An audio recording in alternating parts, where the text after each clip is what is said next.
Hey guys, welcome back. So this is the 8th lecture of this playlist.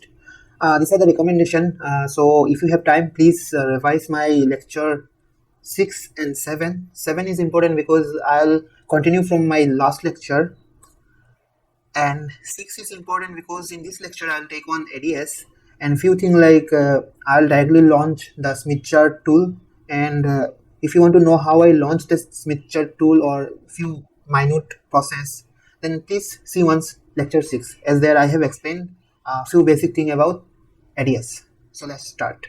So what we'll do today, like in our 7th lecture we have learned about stability, and in my previous video I have taken one example, and there I haven't done any stability analysis, and I have said that as I'm not doing any stability analysis because I knew that my circuit is unconditionally stable. So let me show you in ADS, like we have the mathematics, we have two condition, and if we put those condition and the S parameter given in that question, we can come out with the result that yeah, indeed it's a unconditionally stable circuit. But in in ADS, how to see that? So for that, what you need to do, you need to go to your tools, Smith chart, and this is your Smith chart tools, and in circle, in view actually, go to S parameter, and I have already given like feeded those S parameter from that question. So here what I will do in circle, see we have to circle input stability circle and output stability circle, and if I click here, it is showing me what this device is unconditionally stable. So that means we with mathematics we can prove it, and if I have the S parameter I can directly put it my Smith chart in my ADS, and it also give me the same answer like this device is unconditionally stable. So in this video what I'll do, I'm taking one example from Amplifier Design book by Guillermo Gonzalez. I hope you know that book. In my last video I have given the reference from that book only, those appendix like solution for derivation of your circle equation. So I am taking one example. An example is example 3.3.1 on page number 222. So if you see that example, let me show you that example. This is the example. So what I am taking these S parameters, and I am building one H2P file to feed to my ADS, and here it is your S parameter H2P file. I have just type in those things, and I have already explained like this is a touchstone file, and if it is MA then it will be all in magnitude only.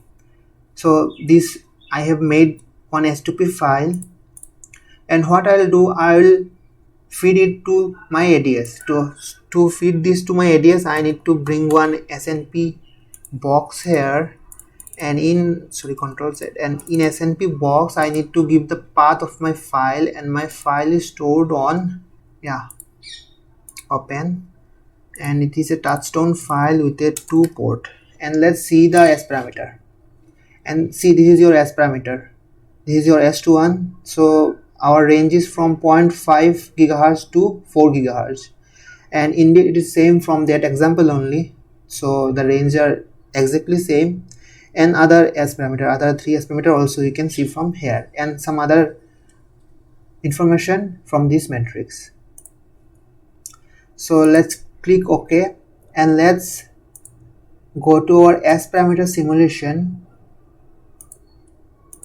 and get a term G directly, because we want to see the circle of stability. So still now, like I don't want to design any matching circuits, because before deciding on matching circuit I need to know if my device is unconditionally stable or not.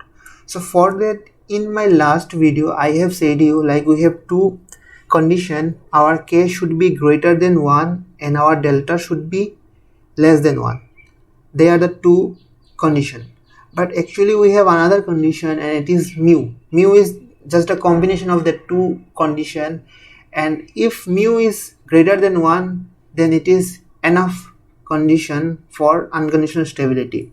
So in ADS, what we have, if we go below, see we have a mu here and mu prime, both are similar near about, and we have stability factor, and this is your k.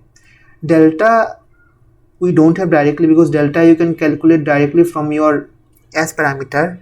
Like here now we have S parameter for, like we have 4 S parameter. So for example, if 2 gigahertz is your center frequency, then you can calculate delta. Here you can see if your delta is less than 1 for this frequency.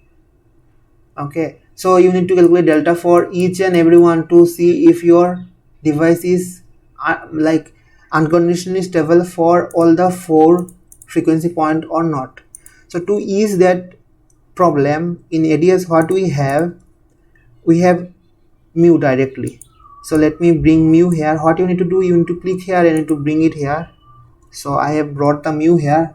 Also let's see the stability factor k, and this both need to be more than 1 for stability. If k is more than 1 only and our delta is not less than 1, then it is not unconditionally stable. But if mu is more than 1, then for sure our device is unconditionally stable. So actually we maximum time we use mu only, maximum time. K we don't use much. So let's see these two first. So for that I need to bring one S parameter for giving the frequency range, and my frequency range will start from 0.5 to 4 gigahertz and step up 0.5. okay, and click here and the analysis begin. Bring it here. This is your k, and what is our mu? This is your mu, add, and okay, and see here is your 1. So that means your device is stable from this frequency range onward. So that means if our point of interest is for 1 gigahertz, like I want to design an amplifier at 1 gigahertz, then I need to stabilize my circuit. One thing, or else I won't be stabilizing my circuit, but I will avoid the unstable region. Correct? And stabilizing circuit we still don't know because we haven't studied that one. So in this video, like my 7th video, we will draw the 2 circle and then we'll see like how to avoid those unstable region. Okay, so to see the circle, like if you do design manually, then what you need to do, you need to calculate using your calculator center, 2 center and 2 radius for 2 circle, your input stability and output stability. You can do it using your calculator, or you can directly do it using your MATLAB, like writing that script. I have shown you in my some previous videos how to write those script, and then you can draw using your compass in your Smith chart, and then you can proceed further. But in ADS we have the automation power, and for that you need to select your, see this is S stability circle, and they have also tell you what is this, and it is a source stability circle. So click it here and bring out, and this is your load stability circle, so you bring out here and then again you run it. Now bring the Smith chart, and I want to see my source stability circle, for example edit here and okay. And one thing you can see, like it is not your usual Smith chart, because your usual Smith chart is up to here only. So let us do that thing. So you double click here in plot option, in axis level, in auto scale you just unselect auto scale and make it 1, because our Smith chart is up to 1 only, because our gamma is up to 1. We take like this is your Smith chart. After that it is not your like general looking Smith chart. So this is your general looking Smith chart, and we are familiar with it. So these red lines are your stability circles, input stability circle, and from this I can see that after 1.5 gigahertz, like the frequency range which are more than 1.5 gigahertz, for those frequency range my stability circle won't be cutting my Smith chart, because for each frequency range, like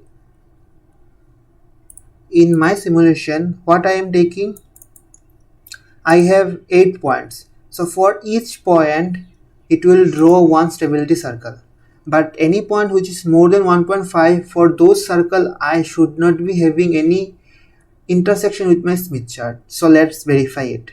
So this circle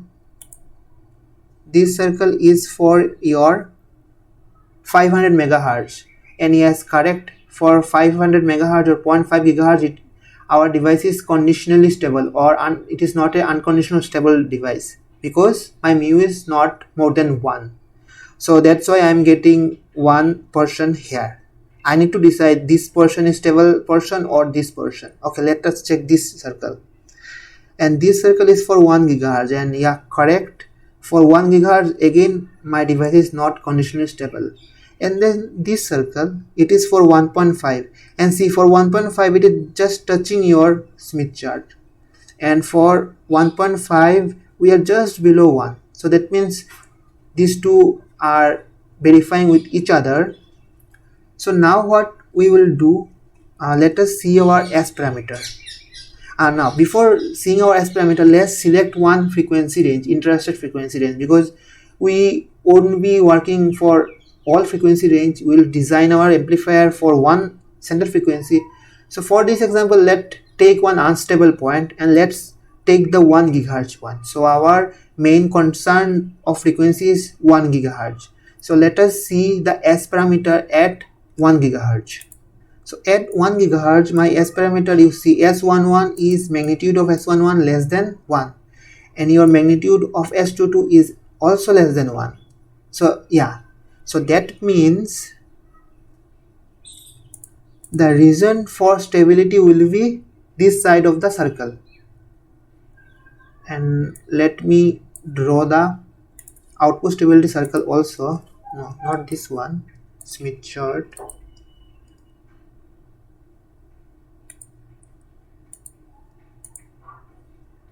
And manage your scale for a traditional Smith chart and see. So our point of interest is 1 gigahertz, and for 1 gigahertz origin is a stable region, because S11 for source, like input side, S22 is less than 1. So that means my origin is stable region, so that means this whole region is my stable region.